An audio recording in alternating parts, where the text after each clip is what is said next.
พอมันเดี๋ยวนี้ลูกสาวเฮาได้ไปเรียนต่ออยู่ในเมืองแล้วไดอีหลาได้เรียนครูตามความใฝ่ฝันของมันและข่อยเองก็จะเฮ็ดทุกวิธีทางเพื่อให้ลูกได้รับผลสำเร็จและเจ้าก็ช่วยคุ้มครองให้ลูกอยู่ดีมีแรงเด้อ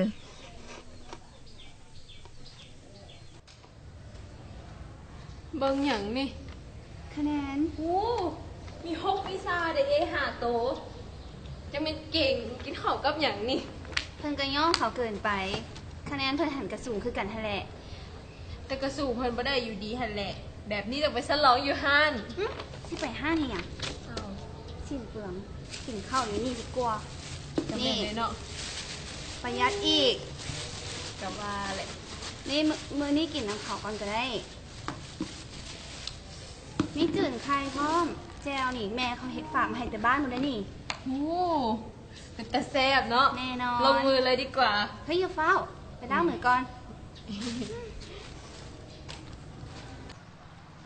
ตายไปเพียนจะเป็นดูแม่นมันเฮ็ดเวียกแกเศร้าเท่าคำบ่ฮู้อิดฮู้เมื่อยจำเป็นเลยแพงเอ้ยเพื่อเจ้าอย่างมาอยู่มากินอีหล่าแห่งกำลังเฮียนต้องได้ใช้เงินหลายโอ้บ่แม่นสิจบแล้วหั่นน่ะ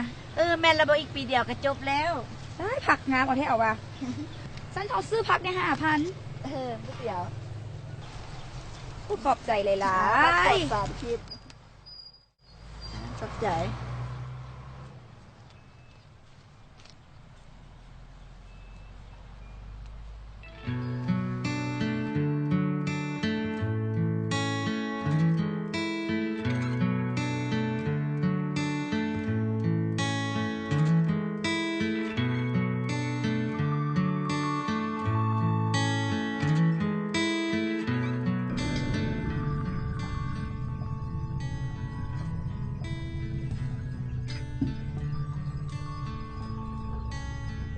ตายแล้วลืมกระเป๋าเงินอยู่รถอ้าวแม่หวะบ่เป็นหยังเดี๋ยวเขาจ่ายเองก็ได้พ้น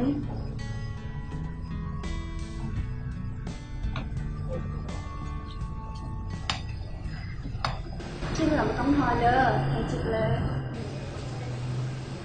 ล่ะมื้อวานนี้แม่เพิ่นโทรหาเขาบอกว่าโทรหาเพิ่นบ่ได้ล่ะเพิ่นฟังเขาอยู่บ่นี่เขาว่าตั้งแต่เพิ่นคบกับพ้นนี่เพิ่นเปลี่ยนไปหลายใด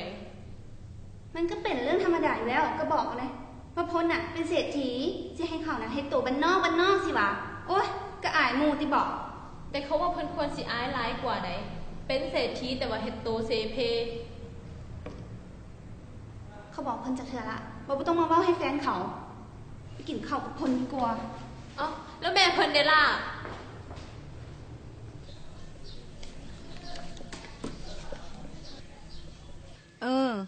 ล่าแม่โทรหาไปยังลูกบ่รับโทรศัพท์แม่เป็นห่วงลูกฮู้บ่โอ้ยลูกค้าเฮียนะแม่แม่โอนเงินให้ลูกเด้ออีก2 มื้อก็เป็นวันเกิดลูกแล้วได้ลูกระยะนี้พักเฮาบ่ทันได้เป็นตัดขายเทื่อแม่ย่านสิบ่ทันน่ะลูกเอ้ยสิเฮ็ดจังได๋ก็ย่าแม่ต้องได้โอนมาลูกต้องได้ฉลองได้ลูกน่ะสัญญาไว้กับหมู่ไว้ทุกคนแล้วคันบ่ซั่นลูกจะออกโรงเรียนได้ยินบ่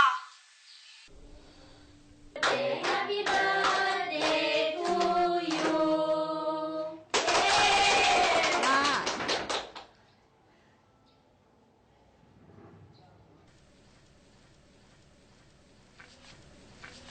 ล่าแม่มาหาลูกเล็กเป็นจังไดลูกสบายดีบ่ฮึโอ๊ยแม่มาเฮ็ดหยังอยู่นี่ลูกบอกแล้วว่าบ่ต้องมาโอ๊ยกลับไปก่อนบ่ต้องเว้าหยังละลูกสิให้หมู่ฮู้บ่ได้ว่าแม่ลูกน่ะเป็นแบบนี้เข้าใจบ่กลับไปก่อนร้านไหนล่ะโอ๊ยบ่ฮู้นะคนหลงห้องติบอกไปเข้าไปหยัง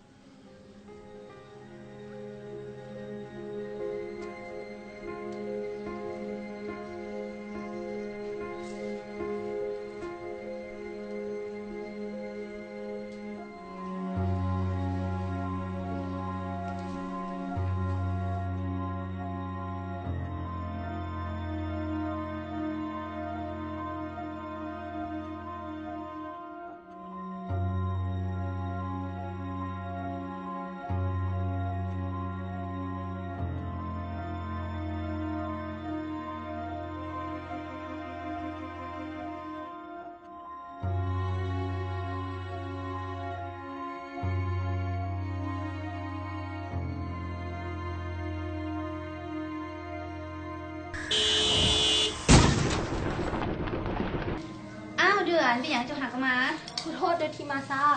พอดีระหว่างทางมาหั่นนะเข็นรถตามป้าผู้หนึงหั่นโคตรไปเตะอีตนเลยเด้อค่ะ เราเจ็บไรบอ เจ็บหลายก็เจ้าว่าสิพาเราไปห้องหมอน่ะแต่เราบ่ยอมไปเด้อค่ะเราถามลูกสาวเราก่อน เอาหลานไปใส่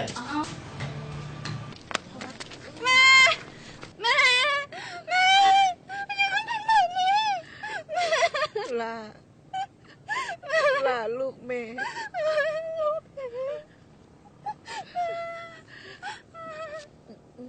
แม่ดีใจที่ได้เห็นหน้าลูก ถึงจะเป็นครั้งสุดท้ายก็ตาม แม่อย่ามาแบบนี้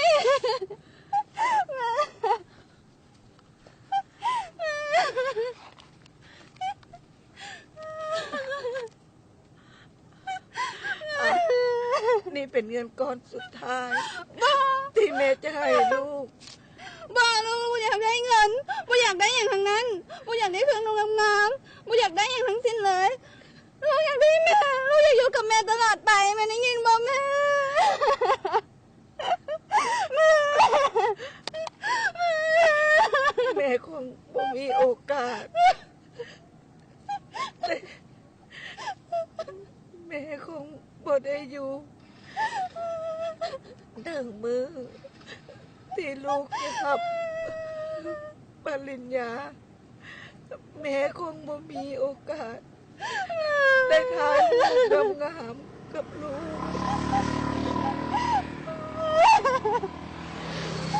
ลูกสัญญากับแม่ได้บอกว่าลูกจะตั้งใจเรียน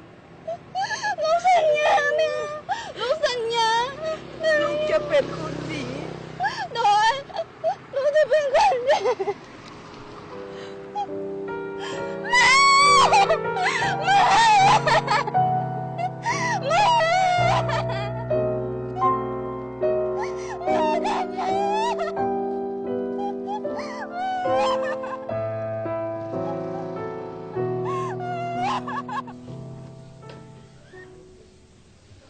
แม่ลูกพาแม่กลับมาบ้านแล้วเด้อกลับมาอยู่บ้านของพวกเขาลูกเรียนจบแล้วลูกจะกลับมาเป็นครูอยู่ที่นี้จะสั่งสอนเด็กน้อยทุกๆคน ให้เป็นคนดีกตัญญูรู้บุญคุณพ่อแม่ลูกสัญญา